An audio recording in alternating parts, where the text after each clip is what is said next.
24 hours ago, Hollister's police station was hoping for some new natural gas lines. Now, they're just hoping for a safe solution to a sudden, explosive problem. It's a little nerve-wracking. On the south side of the station, work crews unearthed 20-year-old construction material. Some of these appeared to be aged blasting caps. That stopped the project in its tracks. A nitroglycerin-based product can tend to become more unstable over the years. Just the possibility that such a nitroglycerin-based product could be present caused the city to call in the experts. We're treating it as if it could be material that could have potential to be live. After hours of digging, explosives contractor Sam Crutcher emerged from the site with a sigh of relief. It is a big relief to know that we don't have a nitroglycerin-based product. And the contractor even has a plan of action if more blasting caps are uncovered. The best way is to try to go in and possibly just go ahead and fire the blast again if we can. If we find enough product available to do that with, where we can tie into those caps, we can do that again. But it's safe to say Sam and his team have a long day ahead of them before the south side of the Hollister station is finally free of this blast from the past.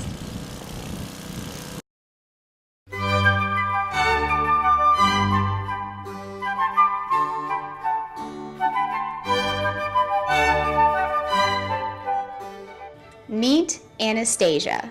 I am Hannah Montana. An aspiring Disney star. You get the best of both worlds. And this is her classmate, Ian. He really is a miracle because the neurologist, when he was 3 months old, he was diagnosed with this, said that he wouldn't live past 2, and he's 18 now. A groundbreaking art program has brought the joy of art to students like Ian.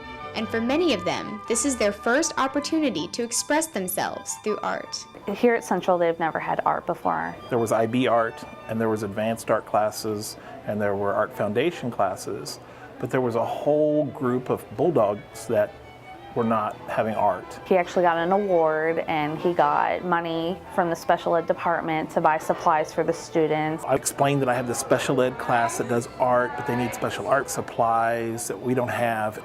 And it was funded in a week. As teachers overcame obstacles in funding the program, it, in turn, is helping students overcome their limitations. It's helping us get our credits. Most of us can't do regular art classes. We don't have the patience. Most of us can't sit still. A lot of us have speech problems. And we have a lot of learning disabilities too. So he's been able to buy special supplies for these kids so it's easier for them to accomplish the artwork and be able to do the artwork. They have special scissors, they have special crayons, special things to go over paintbrushes so it's easier to hold. I mean, a lot of these kids have tactile and motor development problems, so doing the simple things is a lot harder for them. When you have a lot of limitations and restrictions on you, and you can't write and you can't read very well, art is something that you can do to express yourself. He likes to be involved, so instead of just kind of pushed off to the side. So I think that's really a wonderful thing for him. Creating art has brought students in the class a new sense of pride and joy. It gives them a little break in the day and something to be proud of for themselves. I've noticed a lot of the kids their attitudes have calmed down, and this is, just a big relief for them and a release into, something that everybody else gets to enjoy. So now they're a part of that. I have an art wall at home in his bedroom, and I put all his art up there so that when he's relaxing at home in his recliner in his bed, he can see it, and so he looks at it, and I think that brings him a lot of comfort. The parents are telling me that they've seen a huge evolutionary step of these kids settling down, growing up, doing a lot of growth in their work, and they think it's because of this class. For those of us who wish for success in overcoming our limitations, this program and its students serve as an example of success against the odds. Well, the kids that are more confined in life and everything, they don't get to experience things. They often get forgot about. A lot of the teachers here probably don't even realize that we have kids who cannot completely function by themselves. So to give a chance for these kids is amazing. I think it gives him a chance to be part of the community at school. And as a parent, I just love to be able to, when I pick him up at the end of the day, see what he's made in art class. They show us that even though we have a disability, we can still draw and stuff. What's your favorite thing about this class? And I get to make anything I want. Signing off for Central Intelligence, this has been Raleigh Cavero reporting.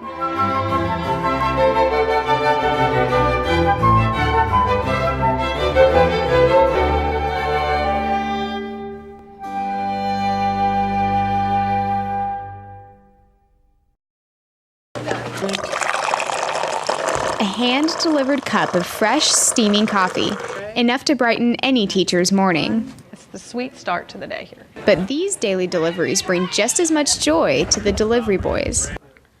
I like it. Brandon Rodriguez is one of many students who run Shop 17, Central's newest special education program. High five. Coffee business is doing is really hitting those supports that kids with autism need. It's communication, socialization, and sensory supports. And so with that, when we deliver coffee, we're working on communication, we're working on socialization. Every morning, one lucky student takes his turn behind the coffee cart. One student and one adult, and they'll go do the routine, go by the rooms. 305, 309, and 343, 246, 251. Elevator keys, please.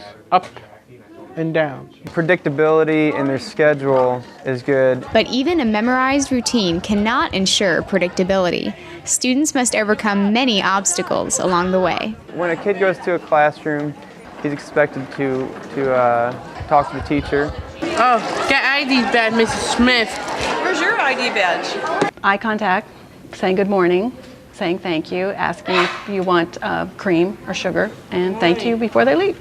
The kids are very nice, and more they become friendly, and we're developing a relationship. Yeah. A lot of times conversation and socialization is just overwhelming for these kids because of all the possibilities. They don't always know what to say, and when they do talk, a lot of times it's random.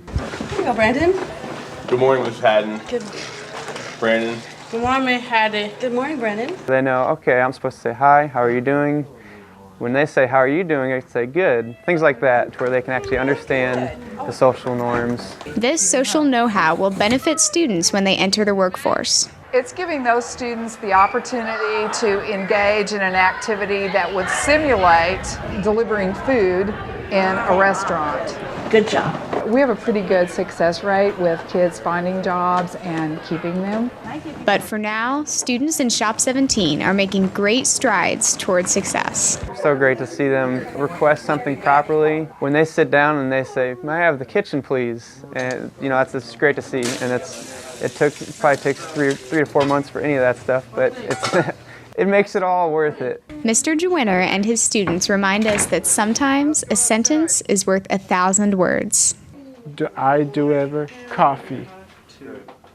Signing off for Central Intelligence, this has been Raleigh Cavero reporting.